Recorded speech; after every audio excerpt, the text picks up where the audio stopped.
Podcast. You're locked into Hardfood Podcast.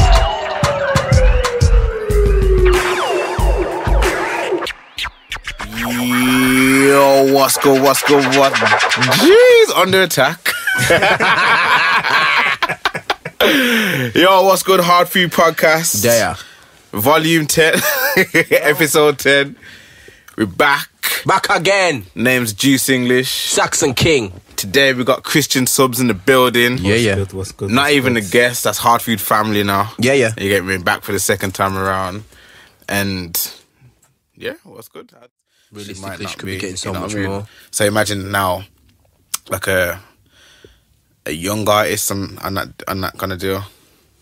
Because one thing you've been saying as well is like not just well, you've been talking a lot about basically building a brand. Yeah. You know what I mean? And bringing a brand to the label.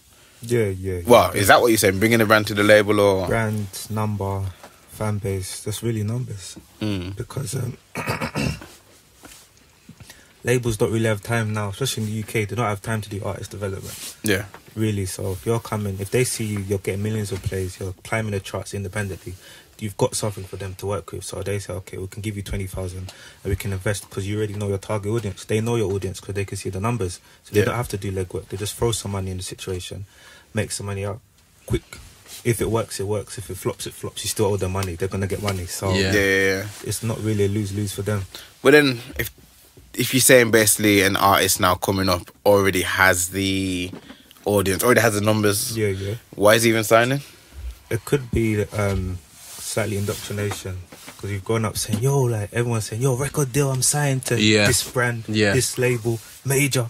It might not even be the label direct, it's just a subsidiary underneath the label, but just to say I've been signed, you see how it is, 1,000 likes. Say, you've done well, but the deal they signed is terrible. Yeah. Especially for someone that's doing numbers already. So. But you know what it is? I look at it and think, well, one, for an artist, it's hard for them to say. It's like I understand both sides because for an artist, it's hard for them to say, you know what? Okay, cool. We're gonna be independent and stay independent. Yeah. And I think being independent, yes, you have more freedom, but do you feel that they sometimes hit a ceiling? They can't go places that the majors can go. They can't get to the avenues that the majors can get to. They can get the people because with the world we're in, the social media world that we're in, you can get to pretty much anyone, anywhere. Definitely. However, there are certain avenues that it's who you know, not how good you are. Yeah, I agree. And as well, I want to say as well, I'm not against labels. I'm for knowledge. Knowing what you're getting yourself into. Labels can do a lot of good things, like you're saying. They can help people get into festivals, big festivals, and help because they want to. If they invest in someone, they want to get the money back. They're going to push the artist properly, or at least try to put the artist in places that the artist might not be able to get to by themselves. But at the same time, I prefer independence because, like you said about the points and percentages. Why would I not rather get 50%? It's true. And share the other 50 with the producer rather than 5% and then people eating off what I've made and they've not done anything for me. But then it works both ways. It's like musically. Think, okay, if you're independent, you're probably gonna have a smaller audience because you're not gonna have that label push and the distribution, whatever. So you're gonna have a smaller audience, if that's the case anyway. And then so you're gonna take 50% of a smaller return. So then you could get that big major push, get a big return, but then you've got 10% of it, which might equal more than that 50% of the small, if I'm making sense. But you know, but I get what you're saying. But the thing is, in my mind, it's like I think to myself, but you've gone to the major, your song's on Smash. At the back of your mind, you'll sit there and think, if I went independent, what if it did blow? And I could make more than this, but you don't know. You don't know. So don't get me wrong, being with a major, it will help. It will open doors. It's just that I think that it's hard, man. It's hard to make the decision. I feel like when you're independent, there's a lot more hard work to put in. Yes. Because you're in control of everything in it. Yeah. So, like you said, a label will get you on the festival. The label will probably most likely sort out some sort of endorsements and advertising and that kind of thing, distribution deals, and then radio play. I'm sure the label will help with that. I mean, it can be done independently, but the label will make it a lot easier. To a point where you can probably just focus on your craft. You know what I mean? So there's pros and cons. There's pros and cons. Definitely, and obviously a lot of people that come from certain backgrounds, they might not even know about. They just know, okay, I want to make a tune. First time make a tune. The tune beats off. Labels come. They say, here's 20k. They might not ever seen 20k at one time. Yeah. So they can get blown away from the money. Yeah. And think, raw, like, this is a lot of money straight away in my hand. The song's already done. Or maybe, I don't know what the deal is, but a lot of people can just sign on the back of that as well. So, I tell you what, it is sticky. It was, I think, one thing that I grasped from your video that you made was the comparison to trapping. Yeah. And one thing as well that I saw as well was, I think you've got to, the way that the artist now has to realise that we're in a world that if you're not seen, they don't know about you. Yeah. Yeah, 100%. And I sometimes think that, I like when me and Juice spoke before, I think who you're making music for. That's a big thing that you've been talking about. I've noticed that because I always have that conversation. I think with you as well. Yeah. Like, know your audience. Yeah. Your audience.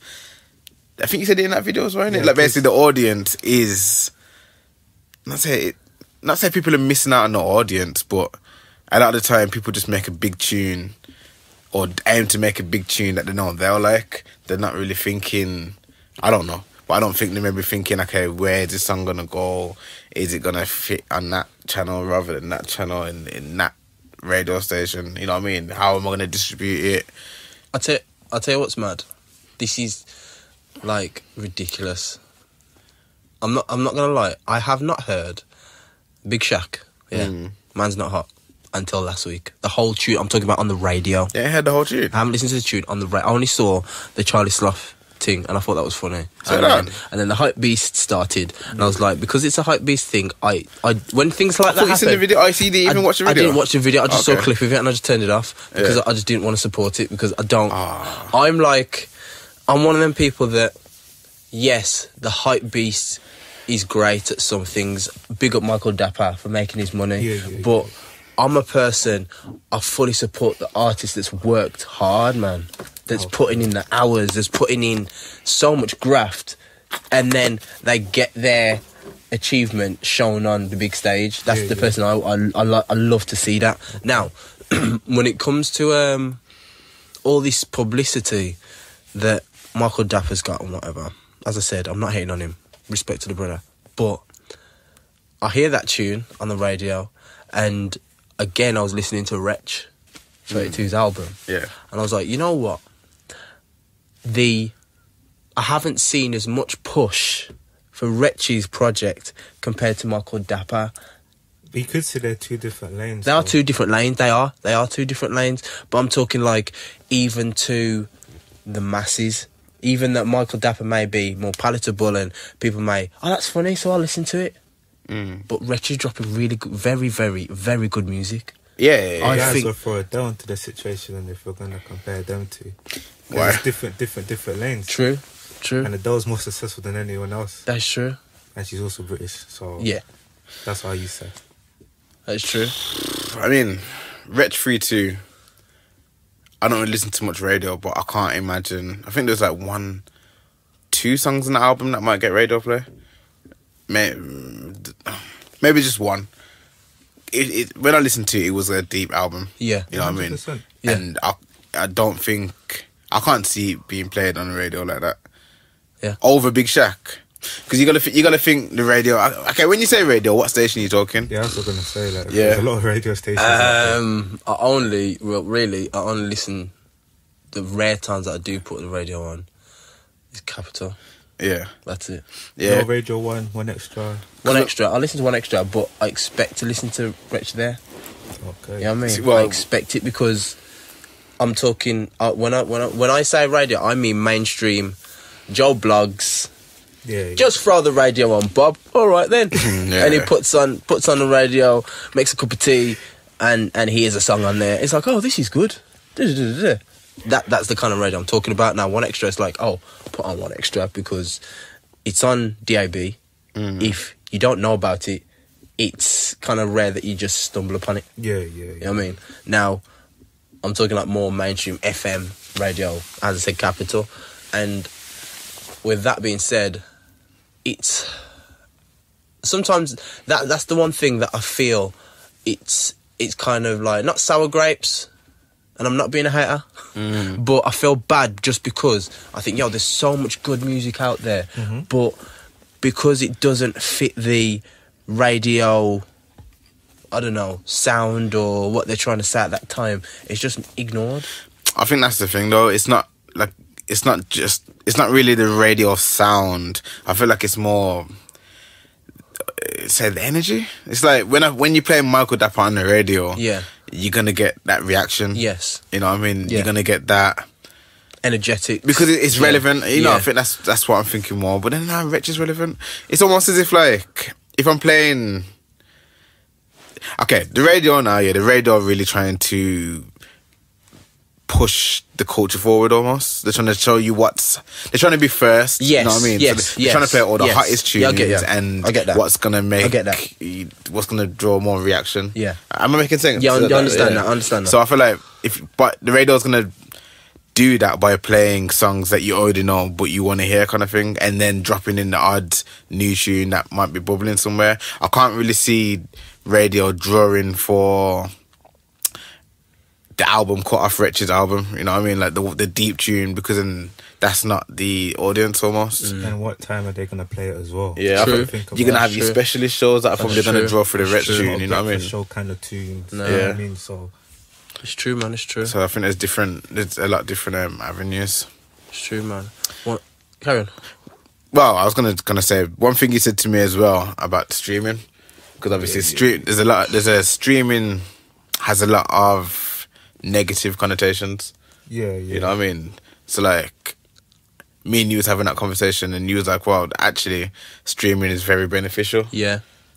I thought to the smaller artists, to the independent artists. Because I was saying, nah, streaming is killing it. And I think I was saying, why would you want to produce quality music now when the numbers aren't anything?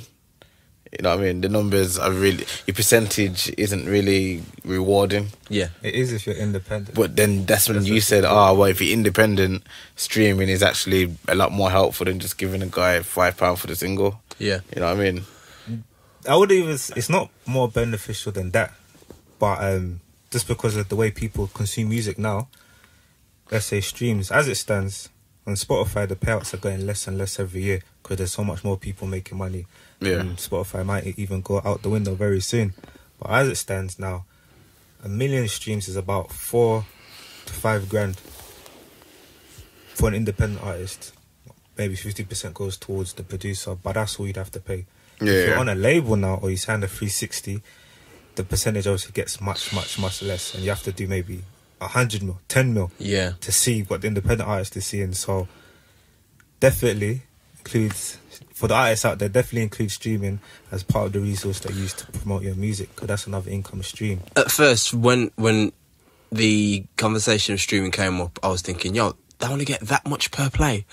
But the way that add it up was what made sense to me, because if you have an album that's streamed but everyone likes one song, or even if you release one song but everyone plays that 100 times, that's going to add up to albums, sales, you know what I mean? Yeah. That was the main reason why I was like, you know what? It will work for an independent artist, because for them, they can see the return and benefit of saying, look, I've only dropped the one tune. I haven't got enough music to put out like a 14-track album, but I can still get some income from it because it's hot, it's playing, and it's getting the actual rotation on like playlists, and people are still playing it, so it'll work. Now I think algorithms and all that kind of stuff. and I think that for major established like artist, I think it's I don't know whether to say if it's a great thing just because so many people have to have a cut. Well, basically, yeah. if 1 million is getting you 4 or 5 grand, what's the 20% of 4 or 5 grand? Yeah. Like, what's that? You know what I mean? How successful does your song have to be for you to really make any money? That's why everyone has to tour. But it's also a case that now I look at, like I tweeted in the week, Chris Brown added 12 more songs. So basically, he's pretty much dropped an album on top of like 3 albums already. The whole length of it, 57 songs in total. Yeah, 57. It's 3 hours and 18 minutes long. Yeah. Now, when I got it, all the first 12 were stars. Yeah. Oh yeah. Yeah. Okay. All the new tracks were stars, so everyone's playing it just to hear what they are. Yeah, you know the star on Apple Music. Yeah. On Apple Music. So basically, as soon as that's come up, I'm sitting there thinking, this boy's funny, you know. This boy is funny because what he's done, he's got everyone's played these 12 songs, and then they'll keep playing the songs they already like already. Yeah, it's just adding now. Wait, one album. On one album. I mean, I think he's been posting. He's getting a lot of plays and all these different plaques, and this song's gone platinum, that song's gone platinum. But if he's not, what percentage is he getting, and what is his why is he doing it? I still can't understand why he would release 57 songs. It's the streaming platform. That's the reason what it's got to be. I mean, I suppose if Chris Brown is making that many songs and just thinks, "Sure, I'm going to put them out and make my money because that's the only way I'm making money," and as an artist, he's making that many songs that he deems. I believe that he does make that much music because he's like mad creative, and I do think the producers that he's working with, A1 and Hitmaker, they are making like hundreds of tunes. True. And because of that, with Chris's like vibe and the way they work together, they can make a lot of music. Yeah, under narcotics or not, well, that's another issue. But my point is that the streaming, if streams weren't as beneficial as they were, I don't think that album would have happened like that. Well, no, of course not. Of course not. 100% not. But I don't know. I feel like there's something behind it. I feel like, I don't know, there's going to be a grand reveal or something. Like, Chris Brown's going to be like, or someone from the label is going to be like, okay, we did this many songs because of this. And everyone's going to be like, oh, yeah, that's amazing. You know what I mean? I don't know. I really... He's waiting for, like, the rabbit to come out of that hat and go, aha! Yeah, because it really bugs me. Yeah. It really bugs me. That because I really don't want to see... I don't want to see it become a trend. Because really all it does is devalue music. Yeah. You know what I mean? If you're going to release 57 songs and call it one album, and then the next person does it, and the next person does it, you're getting too many songs in a year. Obviously, people are consuming heavy now, but it just devalues the actual quality of music. It's, for me, I think... really, though? Not the quality of what you're hearing, but the value. It devalues the value. Oh, yeah. The way I think that releasing 57 tracks on an album, you look at it and think, well, okay, then cool. What happened? This is what I said before. What happened to the process of saying, okay, we've got this many tracks. We need to cut it down to we need to cut to the best ones, and you choose 14, 12, 16, whatever. You choose those. Those are the top quality songs. Is every song on that 57 track album, a top song? No. It's good. Don't get me wrong. I like a lot of those songs, but are they all the same quality? But they might all contribute to that album staying in the charts. Very true. No, but that's what I'm saying. That's a different reason. That's a different kind of value. I'm saying the actual value of music and loving music and being the quality. Like that's why I listen to music.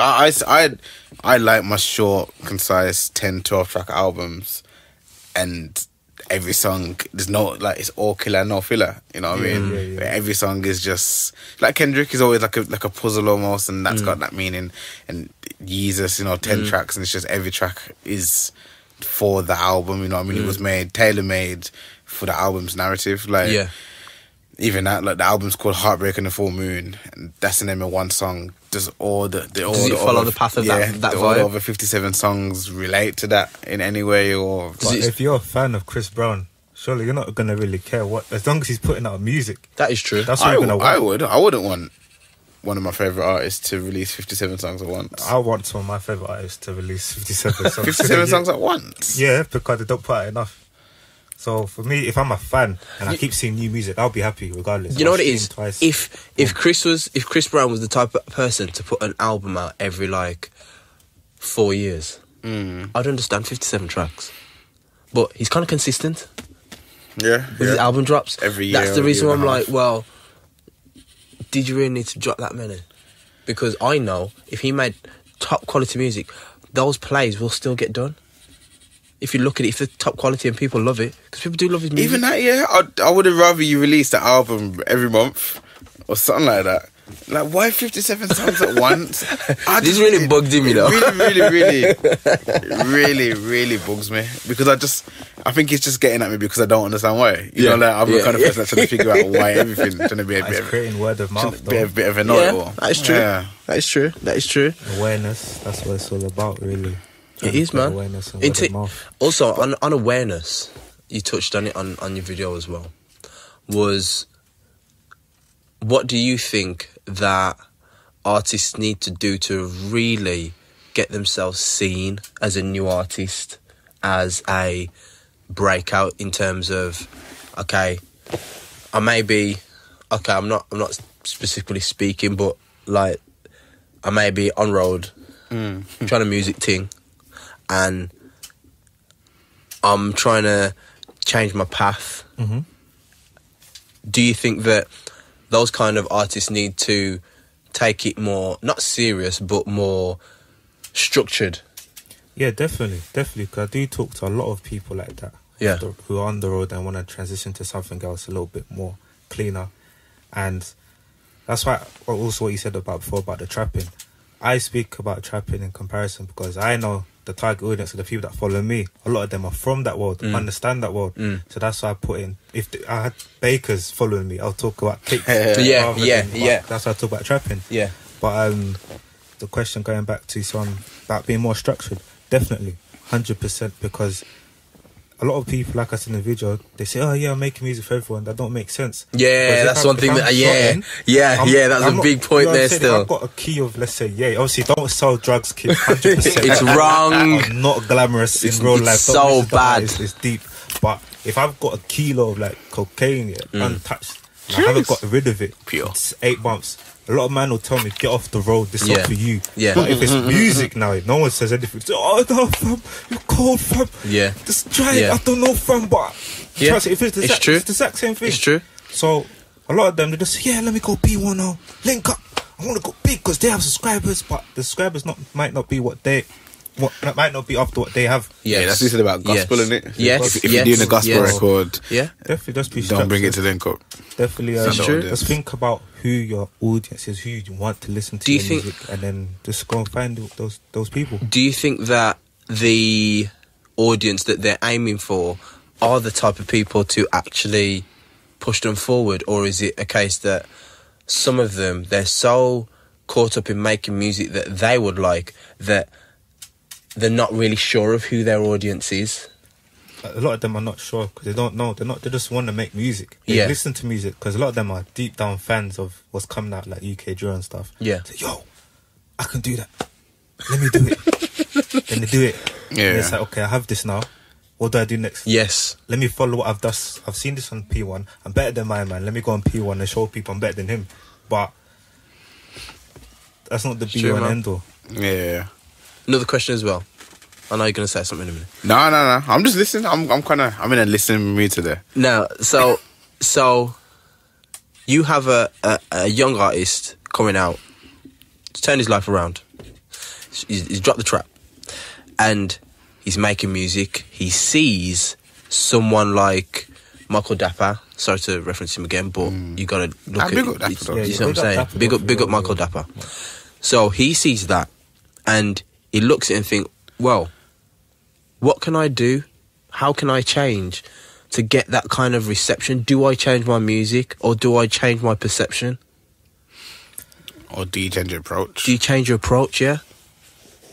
Well, I think that a lot of people that are looking at Dapper, they're not really looking at the roots of how Dapper got to the stage where he's at. He's not an overnight success. He's not. First of all, he's a comedian. Yes. And he already had a very large fan base behind him, which is why he got into Fire in the Booth in the first place, because his name was hot from the comedy stuff, and he also rapped one or two things. So that's how he got to his level. But if I'm a new artist and I'm saying, yo, Dapper's just blown like this, let me try the funny thing as well. Yeah. It's not going to work. It's not going to work. It's not, because you haven't got the brand, the audience attention. It's not there. Even Eddie Caddy is a very, very funny comedian, the first black comedian to sell out O2 on a comedy show by himself a few years ago. He said that what he did then, Dapper couldn't. Basically, I'm paraphrasing, Dapper couldn't do it then. Yeah. But he can't do what Dapper's doing now because it's a different time, and that's as well a factor to include. But I feel like just really focus what you want to do. Don't be one of these artists, I've seen bury them over the years up in the country, where they go, okay, let me just jump on a trend because maybe it'll blow.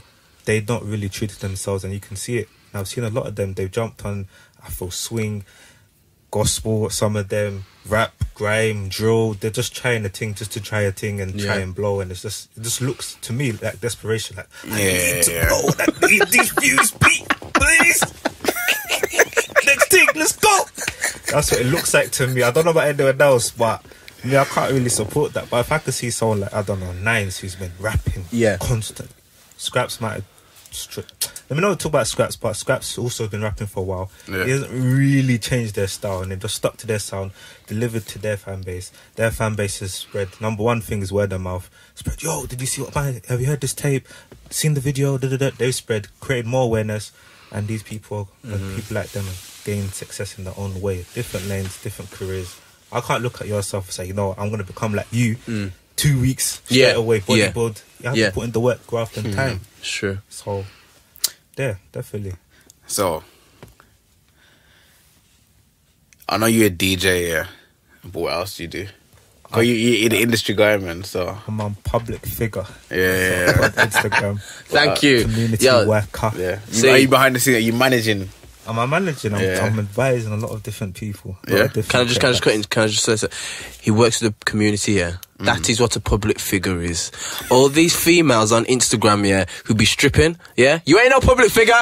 We show off your figure publicly though, so it's not yeah. Word placement, word arrangement there. Yes. We ain't no public figure. Don't get gassed. Just had to address them. Alright, so who you recommend at the moment, man? Because actually, you know what? Big up. My man put me on, you know, Young Kai. I don't know if you know. You heard of him? Yeah. Young Kai's new album. My man put me onto it still. Yo, better UK tunes, Soobz has put me onto, you know. But this Young Kai, what's it called? What they didn't want. Yeah. Feeling it fully. There's heavy, you know, something like there's heavy Travis Scott influence, Kanye influence, couple references. It's just, I want to say Nave's more influence, but they're in the same camp in it, so. Yeah, the album's big, man. Check it out, man. Young Kai, what they didn't want. Big up Kai, big up the whole Ozone music. Yeah. Who am I recommending? Who else you recommending, sorry? So many different names. Let's split it. What kind of genre are you looking for? Just dash name. Like, I remember you said to me before, like, you've always said to me, this guy's up next, this guy is rare. And you bigged up K2. K2 to me the other day. I've heard a couple tracks. I ain't heard the whole project yet. Yeah, man, you're always dropping me new names. Like, so who's a new name for today, man? Who's the Subway plug? You get me? Boy, there's a lot of names in my mind right now. But I'm gonna say Mowgli. Mowgli's up next. Definitely. Mowgli's definitely up next, and he's got a lot of things coming out very shortly. Mowgli from Erdington. A lot of the artists from Erdington are making noise right now. Yeah. Say Rems, K2, Yates. 2-3 drillers. Yates, I ain't checked out that Yates one yet. You check that video. Yates Falling SPTV. That's a funny video. Falling. Big song. Yeah. Big video. Because the album is outside the shop, innit, on the album. Local. Yeah. That's another thing as well. I'm not really gonna get too into it, but because I actually spoke to that Young Kai. What's this one? Yates. That's the song. Yates. Yeah. And I'll be thinking about the feeling she can give to me. I bet she like the way I work it. No diggity, no. From Brum? Yeah, he's from Erdington, Brum. Okay. That's nice, Are you man. gonna be the one to really know about the things I do for you? It's true. Shout out, Swap. Nah, that's lifestyle. I like that. I'm definitely checking it out tonight. Yeah, man. So. What the hell was I about to say? Yeah, I spoke to Young Kai briefly. I DM'd him and I was like, yo, because he posted up his card. Mixtape out now, and I was like, yo, nah, man, it's too good to call it a mixtape. Like, for me, I'm an album guy. I love that mixtape is definitely an album. Like, I'm just calling it an album. It's a bad boy album. Like, do you think that when someone calls a body of work, that's all I'd say. I mean, everything's just a project. Yeah, now, innit? when someone puts a body of work, do you think that they devalue it by calling it a mixtape? Yeah. I think it depends on this. Like what you're saying. If it's good enough to be an album and they don't call it an album, it's a bit sticky. But then a lot of people put albums which really were mixtapes. Yes. Yes. But I mean, like, people are scared really to tell things in a certain way in case of the reception. Yeah. Is that what it is? Like, people are saying, they're just gonna put. Oh, no, it's. I almost feel like it's just a mixtape. Gets said like, it's just a mixtape. But it's like, that's putting yourself down. The album was whack, but it's just a mixtape. You know what I mean? But that's the thing as well. I think that by doing that, you just like you're. How can I explain it? You're saying to the listener that you don't take it as serious as an album. Yeah. Because that's what an album was. An album had the whole label backing it. Yeah. And I mean, if you're independent, it's just you. So what you're saying, you're not backing it fully. Yeah. I don't know. That's what I don't really want to get into it. I just want to say I just don't get it. But I mean, I think that's another thing I It's still really a understand. great piece of work though. So stream, digital outlets, it's all there. Young Kai, what they didn't want. Yeah. Sick. But yeah, and it sounded nice though. But yeah, what's that? That's Yates, Birmingham crew featuring Mowgli and Letitia Gordon on JDZ. Yeah. And that's also on the album. Yates and Mowgli and Letitia Gordon.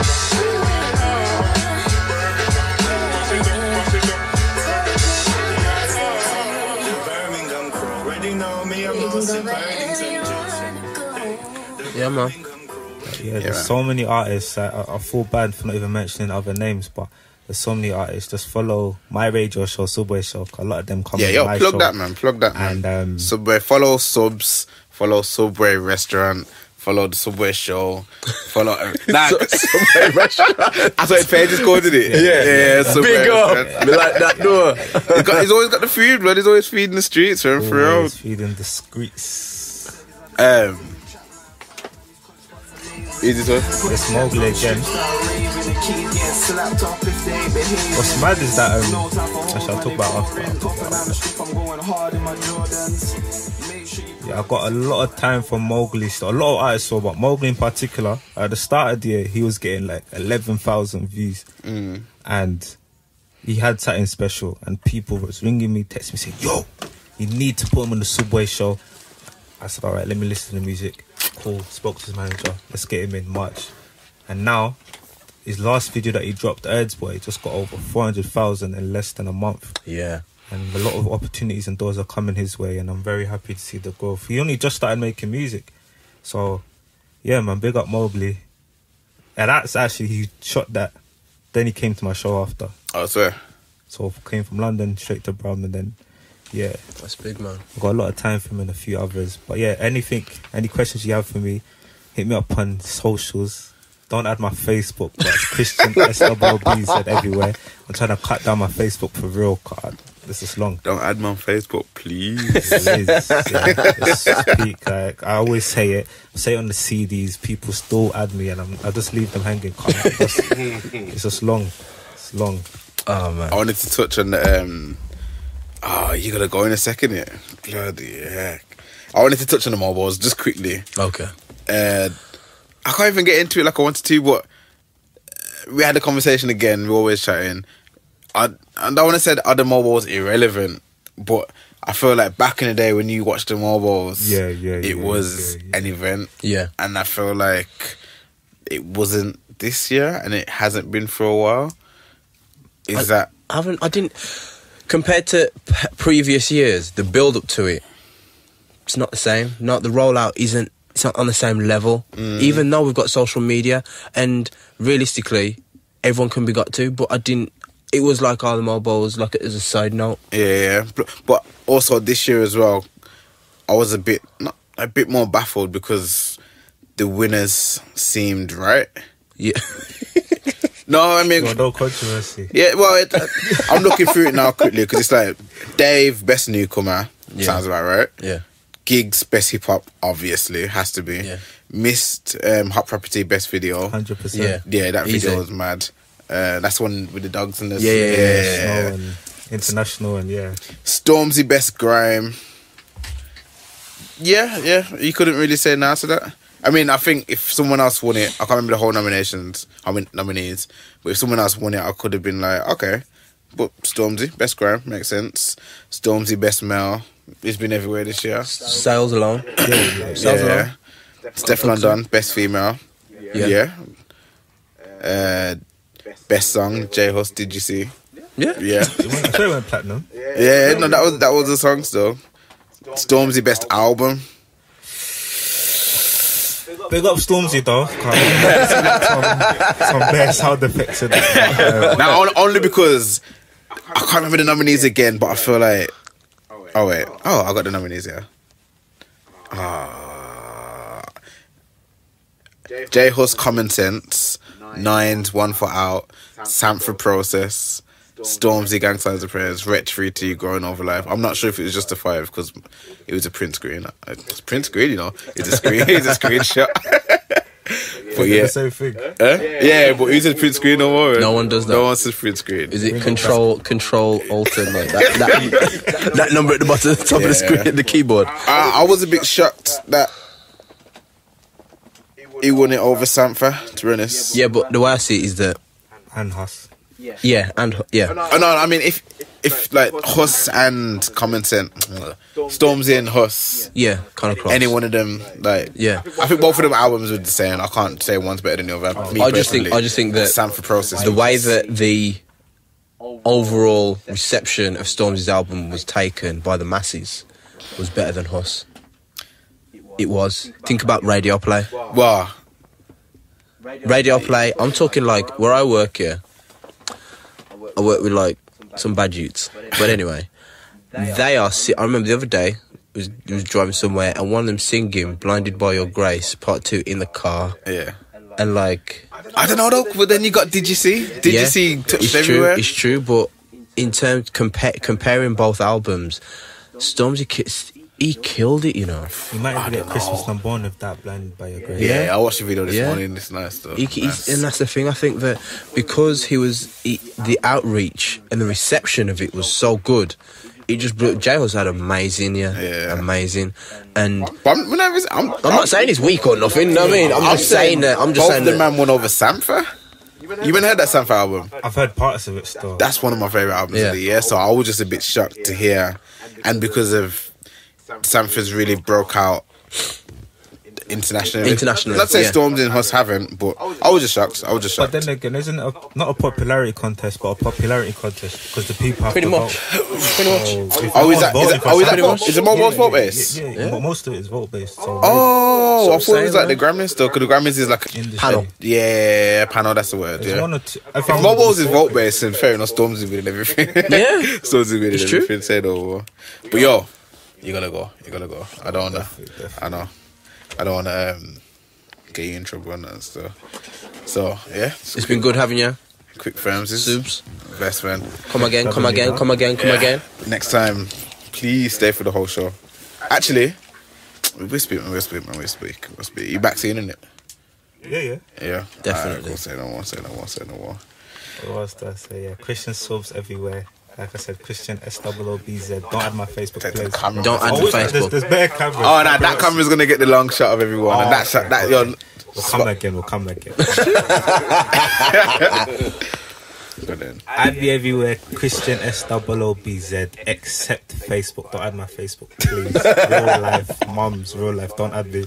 And any questions, any advice you want, hit my DMs on Insta. But yeah, just my DMs on Insta because Twitter is still closed to the public. And yeah, that's it. My Twitter DMs are not open. Why not? I'm not really what. Nah, fair enough. I just never thought to open it to the public. Alright, cool. Fair enough. That's alright. That's it. Subway show as well, Silk City Radio. Send me all your UK flavours. 6 to 8. Birmingham's #1. Juice. And Subway CD, Subway 3 coming out early next year. I'm gonna touch it a little bit differently as well. Yeah, I don't even know what else to say. I'm not even too good at the promoting myself. When there's other people, you've ticked all the boxes, though, man. Yeah, bless.